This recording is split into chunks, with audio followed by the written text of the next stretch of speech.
Hello नमस्कार साथियों, आप सभी का स्वागत है SVSC द एजुकेशन के in the news focus program में। आज लोकसभा के चुनाव की तिथियां घोषित की गई हैं।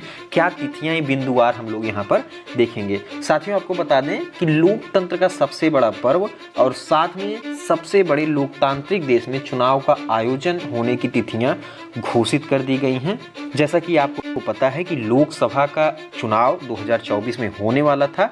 आज दोपहर 3 बजे चुनाव आयोग के उच्च अधिकारियों ने बैठकर प्रेस कॉन्फ्रेंस की और उस प्रेस कॉन्फ्रेंस में यह सूचना दी है कि चुनाव का आयोजन किन किन तिथियों को होगा, चुनाव की गणना कब होगी, वो सारी चीज़ें उन्होंने बताया है। यहाँ पर हम लोग बिंदुवार एक एक चीज़ देखेंगे कि कितने चरणों में चुनाव का आयोजन किया गया है और कब चुनाव की गणना होगी। वो सब सारी चीज़ें, सारी तिथियाँ यहाँ पर हम लोग डिस्कस करेंगे। इससे पहले कि हम शुरू करें, आप सभी से रिक्वेस्ट है, यदि आप चैनल पर पहली बार पहुँचे हैं तो चैनल को सब्सक्राइब कर लें ताकि आप रोजाना घटनाएं और रोजाना की महत्वपूर्ण सूचनाएं आपको प्राप्त हो सकें। जो साथी हमसे जुड़ चुके हैं वो तो इसका लाभ उठा ही रहे हैं, जो पहली बार पहुंच रहे हैं वो चैनल को सब्सक्राइब कर लें और वीडियो को लाइक भी जरूर करिए। साथियों, आपको बता दें कि आज से ही पूरे देश में आचार संहिता लागू हो गई है। अब साथियों, पूरे चुनाव को 7 चरणों में आयोजित किया गया है। 543 सीटों पर चुनाव का आयोजन होना है। चुनाव का पहला चरण 19 अप्रैल से शुरू होगा और चुनाव का अंतिम चरण 1 जून 2024 को समाप्त हो जाएगा। इसके बाद चुनाव की गणना तिथि 4 जून को निर्धारित की गई है। साथियों, आपसे रिक्वेस्ट है, यदि आप ये जानना चाहते हैं कि चुनाव आचार संहिता क्या है, इसमें किन चीज़ों पर पाबंदी लगती है, तो वो वीडियो आपको डिस्क्रिप्शन बॉक्स में मिल जाएगा, वहाँ पर जाकर आप देख सकते हैं। अब चुनाव के आयोजन की तिथियां अगर हम देखें तो 19 अप्रैल को चुनाव का प्रथम चरण होगा जिसमें 102 सीटों पर चुनाव होगा और इसमें कुल 21 राज्य शामिल होंगे। साथ ही दूसरा चरण यदि देखें तो 26 अप्रैल को है जिसमें 89 सीटों पर चुनाव होगा और इसमें 13 राज्य शामिल होंगे। और साथियों, अगर हम बात करें तीसरे चरण यानी 7 मई को जो चुनाव होना है उसमें 94 सीटों पर चुनाव होगा जिसमें 12 राज्य सम्मिलित हैं।